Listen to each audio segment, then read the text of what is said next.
काहींच्या डोक्यात सत्ता फार लवकर गेली असा निशाणा परळीतून शरद पवारांनी धनंजय मुंडेंवर साधलाय।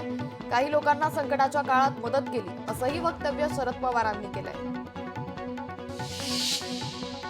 सोयाबीन शेतकऱ्यांना आम्ही आर्थिक मदत केली तर नांदेडमध्ये 5 लाखाहून अधिक शेतकऱ्यांना लाभ मिळाला असं विधान पंतप्रधान मोदी यांनी केलंय।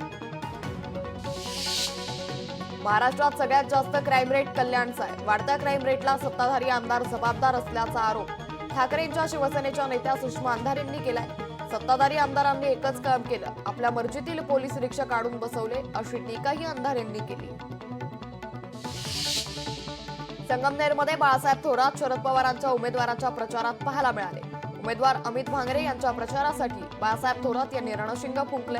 यावेळी तुतारी चिन्हाला निवडून देण्याचा संदेश थोरातांनी कार्यकर्त्यांना दिलाय। शेतकऱ्यांच्या विरोधात जो असतो त्याला सरकारच्या खुर्चीवर बसण्याचा अधिकार नाही असं वक्तव्य शरद पवारांनी केले। 2 मुलं असतील तर एकानं शेती आणि एकानं उद्योग करा असा सल्ला शरद पवारांनी जनतेला दिलाय। मुख्यमंत्र्यांनी सामान्य कार्यकर्त्याला संधी दिली, राजेश मोरे दिलेल्या संधीचं सोनं करतील असं वक्तव्य श्रीकांत शिंदेंनी केले। लोकांना प्रत्यक्ष भेटण्यावर भर द्या असा सल्ला देखील शिंदेंनी राजेश मोरेंना दिलाय। महायुतीचे कल्याण ग्रामीणचे राजेश मोरे उमेदवार आहेत। उमेदवार सुलभा गायकवाड यांच्या प्रचारावेळी श्रीकांत शिंदे यांनी अफवांना बळी पडू नका असा सल्ला कार्यकर्त्यांना दिलाय। पक्षाचा निर्णय अंतिम असतो, महायुतीच्या उमेदवारास विजयी करायचंय असं विधान खासदार श्रीकांत शिंदेंनी केलंय। शैक्षणिक क्षेत्रासाठी नुसतं कर्ज घेताय, ते परतफेड करण्यासाठी कोणताही प्लॅन तयार नाही असं वक्तव्य अर्थतज्ञ राहुल गायकवाड यांनी केलंय। जेव्हा एफडीआय आणण्यात आलं तेव्हा इतर देशांसोबत करार का नाही केला असंही गायकवाड म्हणाले। नरेंद्र मोदी आणि अमित शहांनी महाराष्ट्राला एटीएम बनवून ठेवले अशी घणाघाती टीका काँग्रेस प्रदेशाध्यक्ष नाना पटोलेंनी केली। महाराष्ट्राला किती लुटलं हे मोदी शहांनी सांगावं असा जाबही यावेळी पटोलेंनी विचारलाय।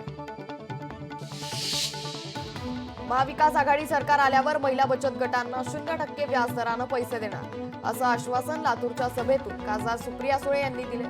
लोकसभेतील दणक्यानंतर बहीण लाडकी झाली अशी टीकाही सुप्रिया सुळे यांनी केली। 12 तारखेला पंतप्रधान मोदींची जाहीर सभा होणार आहे। सर परशुराम महाविद्यालयातील ग्राउंडवर ही सभा होणार आहे अशी माहिती भाजप पुणे शहराध्यक्ष धीरज घाटे यांनी दिली। महाविकास आघाडीचाच मुख्यमंत्री होणार असा विश्वास काँग्रेस नेते बाळासाहेब थोरात यांनी व्यक्त केलाय। महायुती आता सत्तेत येणार नाही असंही ते म्हणाले। शेतकऱ्यांना 3 लाखापर्यंत कर्जमाफी देण्याचा पुनरुच्चार देखील थोरातांनी केलाय। जळगावमध्ये ठाकरेंच्या शिवसेनेच्या शेकडो पदाधिकारी आणि कार्यकर्त्यांनी आमदार सुरेश भोळे यांच्या उपस्थितीत भाजपमध्ये प्रवेश केलाय। निवडणुकीच्या तोंडावर पदाधिकारी आणि कार्यकर्त्यांनी पक्षाला रामराम करत भाजप प्रवेश केल्यानं ठाकरेंच्या शिवसेनेला मोठा धक्का मानला जातोय।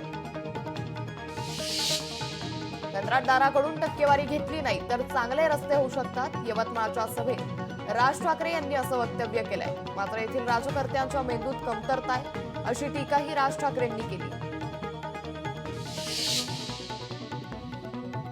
चंद्रपूरमध्ये कमळच फुलणार असं चंद्रपूरच्या सभेत उपमुख्यमंत्री देवेंद्र फडणवीसांनी वक्तव्य केलंय। लोकशाही मराठी ऐका, पहा, जागरूक रहा।